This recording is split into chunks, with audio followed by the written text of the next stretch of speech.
اللهم فصل وسلم وبارك على نبينا محمد صلى الله عليه وسلم تسليما كثيرا وصلى الله على آله وصحبه أجمعين. أعوذ بالله من الشيطان الرجيم. بسم الله الرحمن الرحيم. ومن أحسن قولا ممن دعا إلى الله وعمل صالحا وقال إنني من المسلمين. صدق الله العظيم.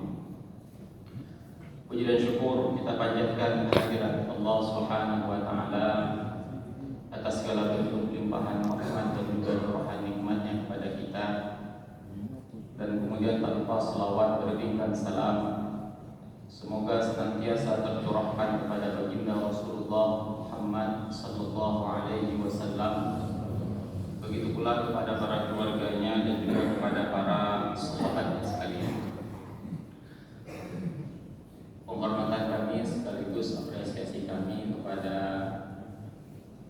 aparatur kampung Jelingki, Pak Wicik, dan seluruh jajaran pimpinan di lingkungan Kampung Jelingki, Kota Banda Aceh. Kemudian juga kepada Imam Syekh Masjid Al-Jihad beserta seluruh jajaran pengurus BKM. Kemudian juga para pengelola atau pimpinan di komunitas BBC Safari Suku dan juga komunitas SMS Kota Lok Sumawe dan komunitas-komunitas suku yang telah disebutkan. Ada begitu banyak pada hari ini komunitas-komunitas orang-orang soleh yang hadir di tempat ini, dan semoga kesolehan kita tidak hanya kesolehan kita pribadi, tapi kesolehan kita itu bisa kita tularkan kepada lingkungan kita. Kita bersyukur kepada Allah Subhanahu wa taala. Pada hari ini Allah Subhanahu wa taala mempertemukan kita di masjid ini bersilaturahim. Walaupun pada hari ini kita bersilaturahim dalam suasana duka. Berbeda halnya kalau tadi dikatakan kamu suka kunjungan menghibah safari subuh keliling Aceh ini yang kelima kalau dari semua. Berbeda halnya dengan 4 agenda sebelumnya, kali ini kita berkumpul di tempat ini dalam suasana duka.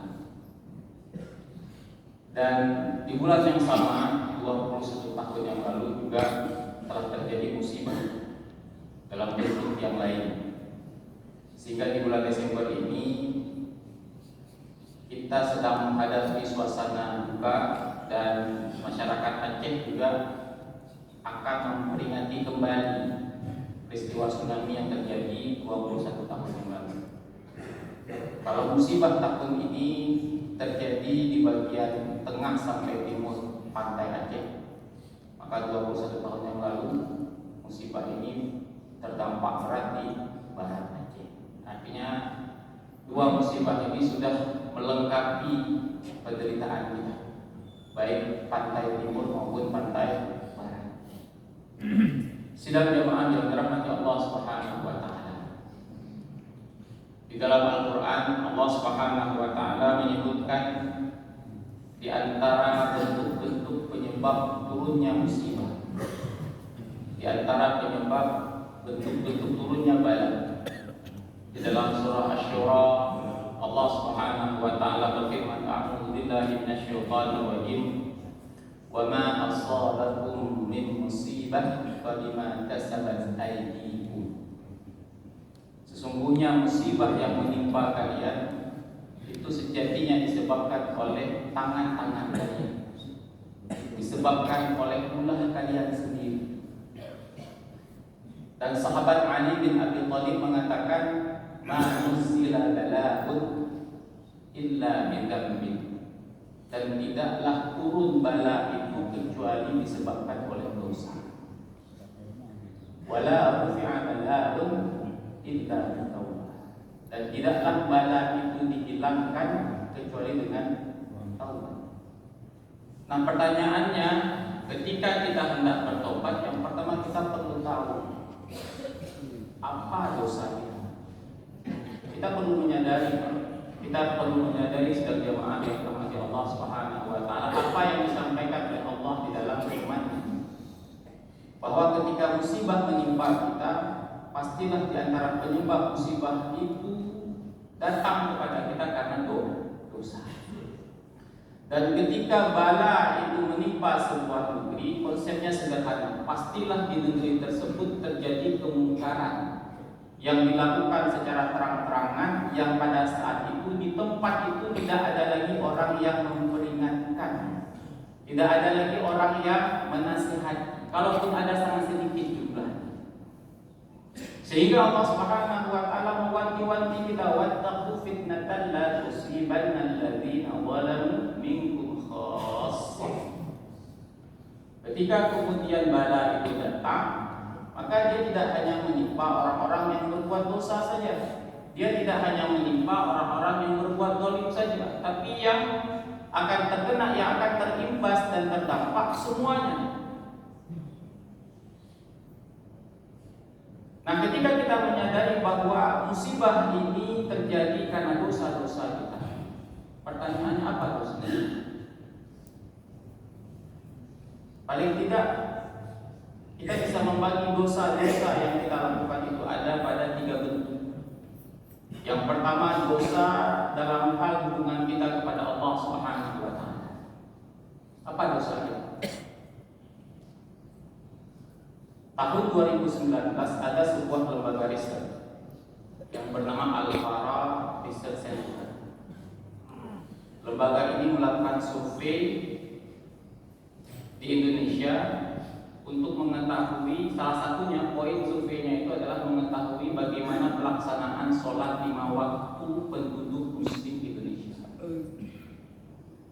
Dan terakhir kami melihat tahun 2024 lembaga ini kembali merilis hasil survei. Sudah 2 kali, tahun 2019 dan 2024. Biasanya memang survei-survei yang terkait dengan kebiasaan manusia itu tidak dalam waktu yang singkat, tapi per 5 tahun, 2019-2024. Al-Fara Research Center kemudian mengatakan di antara hasilnya tentang pelaksanaan sholat 5 waktu. Ini baru pelaksanaan, kita belum berbicara kualitas. Hasilnya 6 dari 10 orang, 6 dari 10 penduduk muslim Indonesia bermasalah sholatnya. 6 dari 10. 4-nya itu terbagi. Ada yang sudah istiqomah sholat 5 waktu di masjid, ada yang sering sholat 5 waktu di masjid tapi bolong-bolong, ada yang jarang sholat 5 waktu di masjid dan sholat di rumah. Itu 4 gitu kan. Al-Fara Research Center mengatakan kalau yang rutin melaksanakan sholat 5 waktu di masjid itu hanya 2% dari penduduk Indonesia. 2%. 6-nya lagi mulai dari sholat 5 waktu sering tapi bolong-bolong, jarang sholat 5 waktu sampai tidak pernah sholat. Ini realita. Tahun 2024, sebagaimana kami katakan tadi, lembaga ini kembali merilis survei dan hasilnya tidak ada perubahan. Makanya di beberapa pertemuan, di beberapa majelis, saya sering sekali memohon lembaga-lembaga pendidikan tinggi di Aceh, entah itu UIN, entah itu IAIN, entah itu STAI, cobalah kita melakukan riset khusus untuk penduduk Aceh saja. Saya yakin kita akan menemukan hasil yang begitu mengejutkan, bahwa di negeri yang dikatakan syariat Islam ini juga permasalahan sholat ini dilalaikan, disepelekan.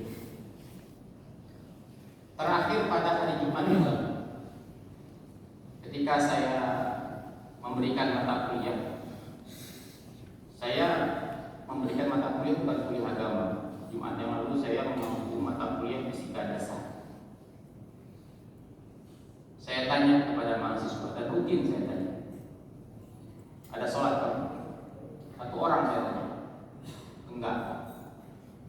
Kemudian saya tanya seluruh mahasiswa, yang laki-lakinya itu Pak hanya sekitar 4 orang yang sholat, selebihnya tidak sholat. Perempuan 11-12. Untuk kesekian kali Pak, bukan yang pertama kali. Saya suruh mereka keluar sholat. Apakah hanya sholat subuh? Tidak. Beberapa Jumat sebelumnya saya mengajar setelah sholat Jumat.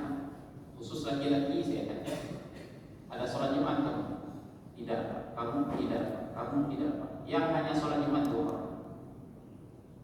Selebihnya tidak sholat Jumat.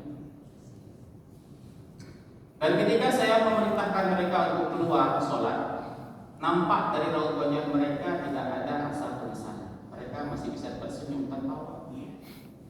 Itu realita. Beberapa bulan yang lalu di kampus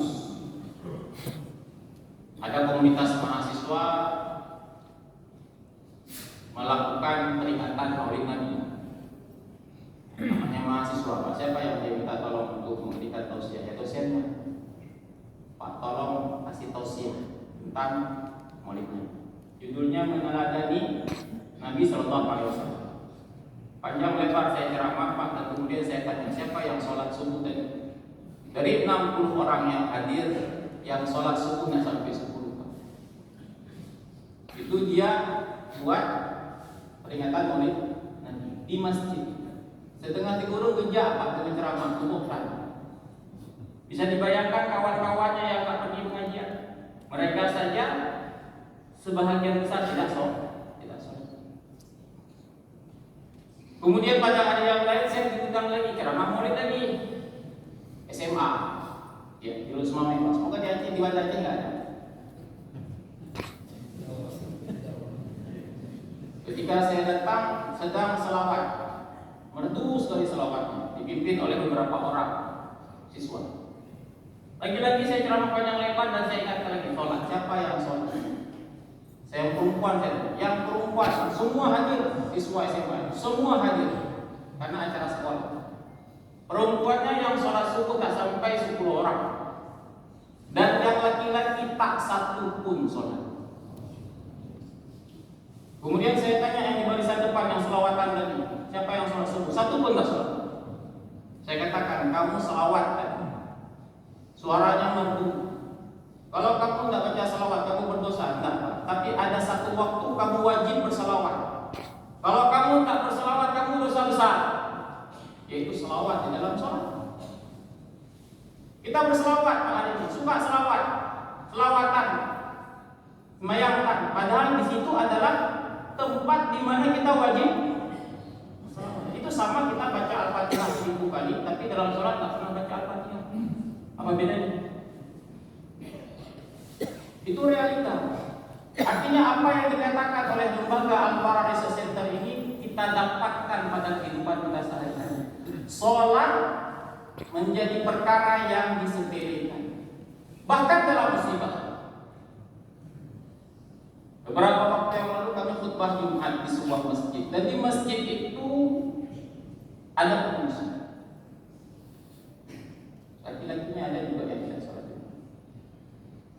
Itu realita. Ustaz, itu kan mereka nggak sholat. Ini kita ceramah subuh, kami sholat semua. Subuh datang. Apa dosa kami? Apa dosa kita? Dosa kita tidak mengingatkan. Jadi yang pada hari ini menyepelekan perkara sholat bukan saja mereka yang tidak sholat, bisa juga kita pada hari ini. Kita melihat orang tidak sholat merasa biasa pada hari ini. Sehingga karena kita melihat itu perkara biasa, kita tidak lagi mengingatkan. Bahkan maaf cakap pada hari ini Pak, kita lebih sensitif melihat saudara kita yang berbeda pendapat. Contoh misalkan yang kunut, lihat orang yang nggak kunut, ya yang punya aneh kunut. Yang nggak kunut juga sama umat yang punya itu. Bentar lagi Ramadan, 8 sensitif sama 20, 20 sensitif sama 8. Tapi kita sama-sama nggak sensitif sama orang yang nggak sholat. Masalah hati kita itu Pak. Dengan orang yang melakukan dosa besar, kita tidak sensitif. Tapi hanya sedikit perbedaan kita sensitif, bahkan ribut. Apakah itu bukan dosa? Dosa. Kita tidak mengingat. Ini beberapa hari yang lalu juga, masih belum lama. Ketika ketika saya sholat maghrib di Masjid Baitur Rahman Kota Semarang. Waktu itu imam sudah membaca Al-Fatihah. Saya melihat ada seorang laki-laki anak muda, sepertinya mahasiswa, masih duduk di sepeda motor sembari bermain. Yang pertama ya orang tidak peduli, hanya berusaha untuk mengejar sop. Nah, imam sudah sop. Kemudian saya tanya anaknya, efeknya saya jadi telat. Saya tanya, Dek, tak sholat? Dia ringan sekali menjawab, enggak om. Karena begitu ringan menjawab enggak om, saya mengira ini non muslim. Saya tanya, agama kamu apa? Islam. Naik suara saya, kenapa enggak sholat? Ayo segera sholat. Apa kata dia? Udah sholat tuh. Di mana? Di Palu. Oh, Pak, tahu Palu ya? Palu dengan Kusuma itu agak jauh. Artinya dia tadi mengatakan tak sholat, sekarang dia mengatakan dia sholat, tapi berbohong. Saya paksa dia untuk sholat. Raut wajah memarah. Tapi yang saya sedihkan pada saat itu apa? Rata-rata kita tidak peduli. Kita hanya peduli dengan saya harus segera hadir di saf sholat. Kita tidak mengingat. Nah, ketika kita melihat fenomena sholat yang ditinggalkan ini menjadi biasa, ini dosa. Jadi jangan dikira pada hari ini perbuatan maksiat yang akan mendatangkan bala itu hanya konser saja. Enggak, Pak. Kita tak menginginkan konser hari ini. Tapi lihatlah ketika ada sebuah rencana konser dilakukan, kita sama-sama bergerak, Pak. Ya, tajak Pak Wali Kota, tajak Pak Bupati, tajak Pak Gubernur. Kita minta agar kegiatan itu dihentikan. Terbadan. Ya. Tapi sholat yang ditinggalkan itu dosa besar. Dan kita masih merasa biasa-biasa. Dosa yang kedua adalah dosa yang terkait dengan hubungan kita dengan Allah. Sekali lagi, Pak, maksiat itu bukan cuma zina. Maksiat itu bukan cuma buat konser. Tapi ketika pada hari ini kita melakukan kerusakan di alam, itu juga maksiat, itu juga kemungkaran. Dan kalau kita melihat pada hari ini semua sepakat melihat fakta daerah-daerah yang begitu berat terdampak dari bencana ini adalah daerah-daerah yang hutannya sudah habis.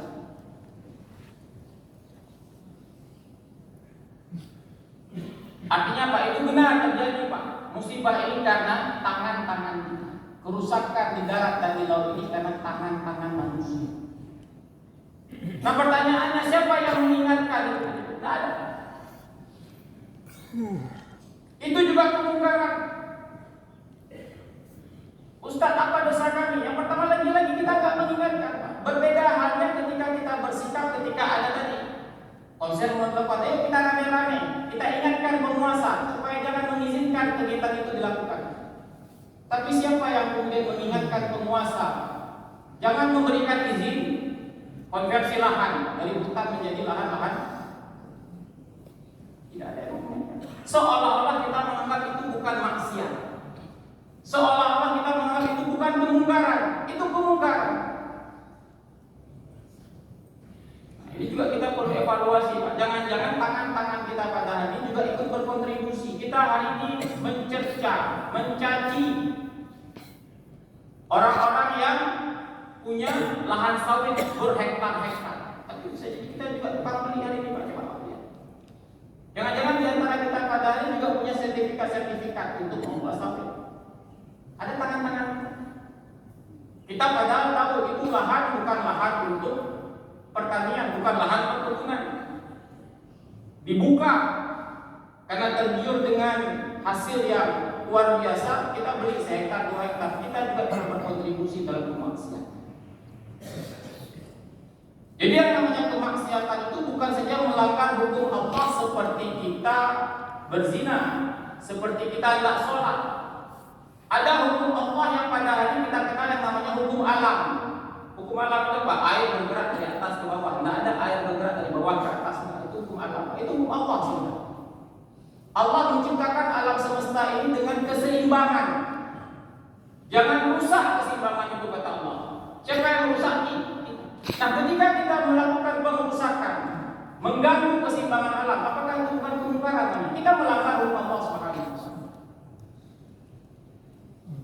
Guru saya ketika saya dulu belajar mengilustrasikan, mohon maaf kalau ilustrasi ini kurang tepat. Ada sebuah masjid, di dalamnya ada maksiat, enggak, sholat 5 waktu, berzikir kepada Allah Subhanahu wa taala. Tapi dia bangun masjid itu tidak sesuai spek, diolah masjidnya. Besi 12 jadi besi 9. Saya nggak ngerti sipil, Pak. 1:3 katakanlah semen sama pasir, dibuat 1:5. Sementara di sebelahnya itu ada diskotek. Diskotek itu mana? Ada tempat ibadah, tempat maksiat. Tapi dibuat dengan baik.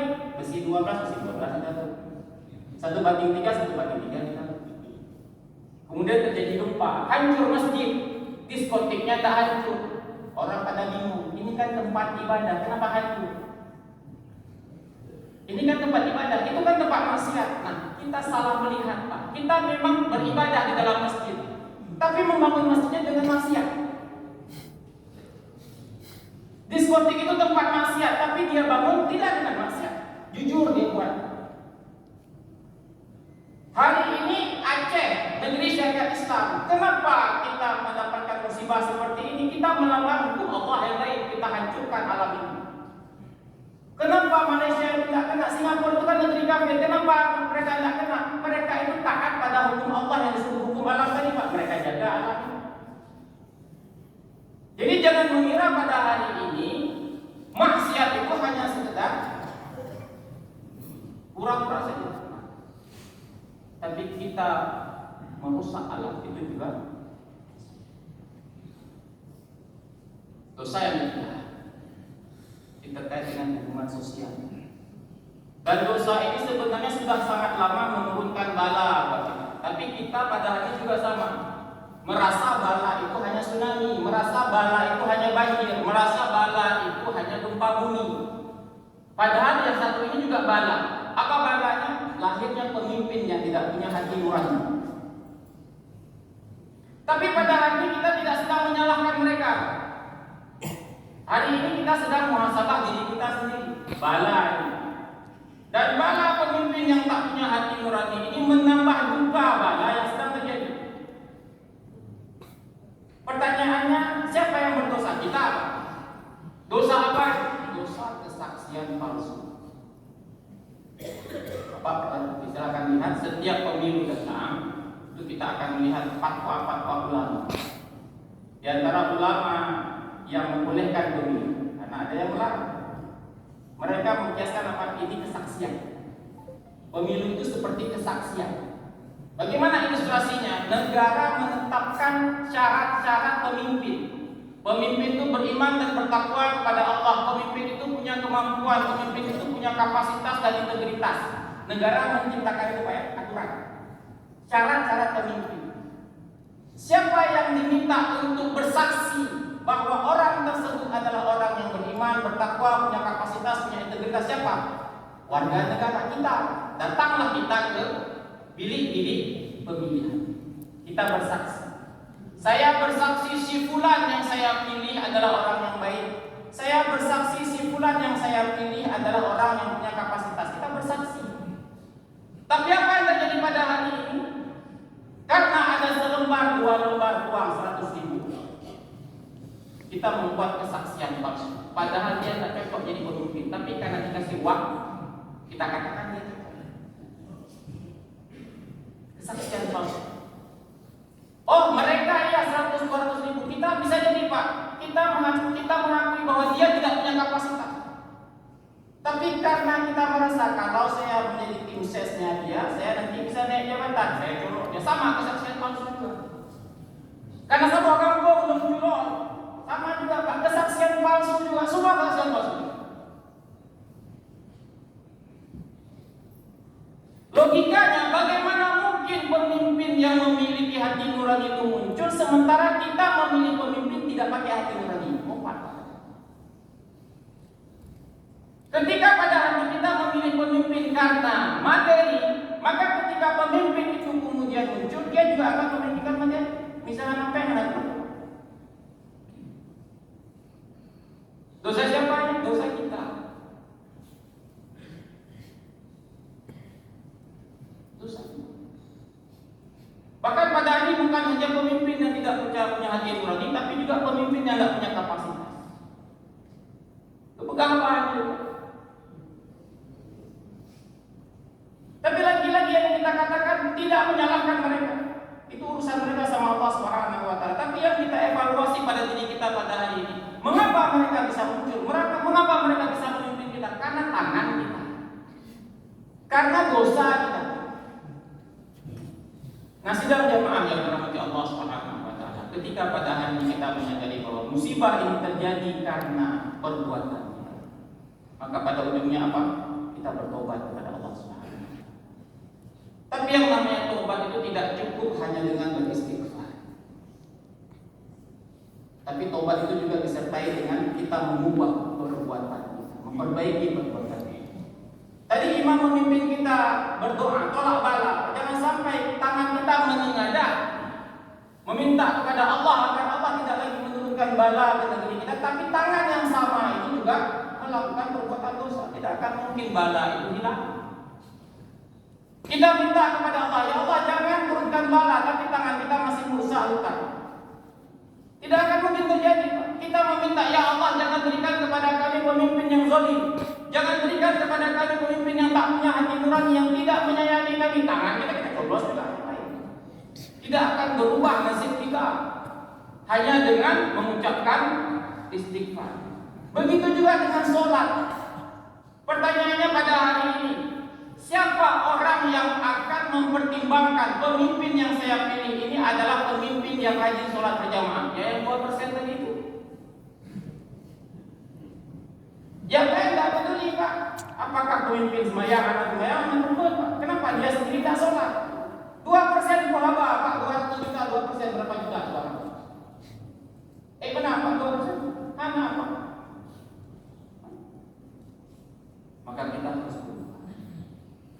Dan semoga firman Allah Subhanahu wa taala dalam surah Asy-Syura itu bisa memberikan kepada kita pelajaran. Dan menjadi sebaik-baik pelajaran adalah ketika apa-apa yang menimpa kita itu bisa membuat kita beristighfar kepada Allah, bertobat kepada Allah Subhanahu wa taala.